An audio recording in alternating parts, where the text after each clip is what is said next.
मानसी जी का एक ही बेटा था सोहन, जो कि आर्मी में था। सोहन की शादी मीना से हो जाती है। दोनों अपने जीवन में खुश थे। शादी के 2 साल बाद उनको एक बेटा होता है। जिस समय बेटा हुआ वह सीमा पर तैनात था। जब उसे पता चला कि बेटा हुआ है तो उसकी खुशी का ठिकाना नहीं था। उसने कहा, देखना मीना, एक फौजी का बेटा फौजी ही होगा। मैं जल्द ही अपने बेटे से मिलने आऊँगा।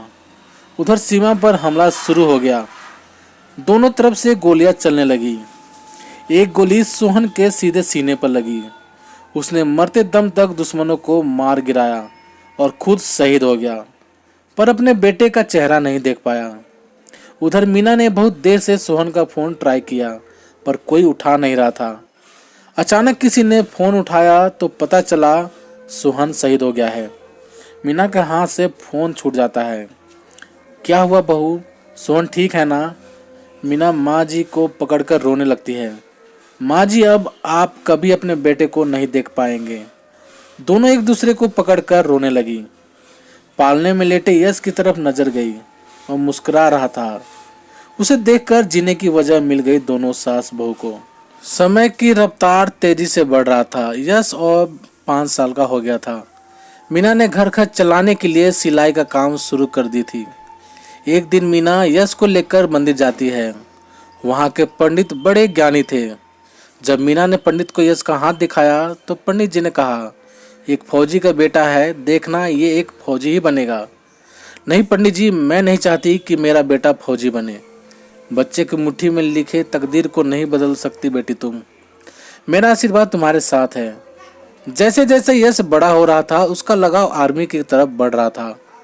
मीना ने बहुत कोशिश की कि यश कुछ और बनने, पर वो तो मन में ठान लिया था कि उसे फौजी ही बनना है और अपने पापा की तरह देश की रक्षा करना है। एक दिन मानसी जी ने कहा, बहू तुम क्यों नहीं चाहती कि लल्ला फौज में जाए? माँ जी, मुझे डर है कि कहीं अपने पापा की तरह यह भी हमें छोड़कर ना चला जाए। बहू होनी को कौन टाल सकता है? अगर जिसे जाना होगा वह चला जाएगा। तकदीर में लिखा कोई नहीं बदल सकता। अगर तू लल्ला को मना करेगी फौज में ना जाए तो वह मान तो जाएगा, पर कभी खुश नहीं रहेगा।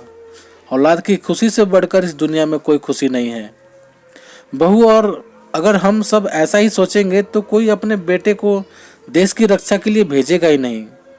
आज के बच्चों की मुट्ठी में कल की दुनिया की तकदीर है।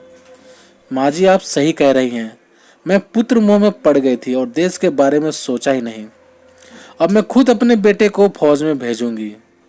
जल्द ही यश फौज में भर्ती हो जाता है। जब पहली बार घर वर्दी में आया तो माँ और दादी दोनों अपने लल्ला की बलैया उतार रही थी।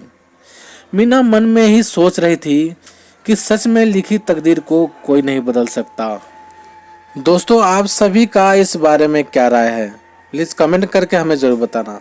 और यदि ये कहानी आप सभी को पसंद आई हो तो लाइक करना, शेयर करना, और हमारे चैनल पर नए हो तो प्लीज़ चैनल को सब्सक्राइब भी जरूर कर लेना।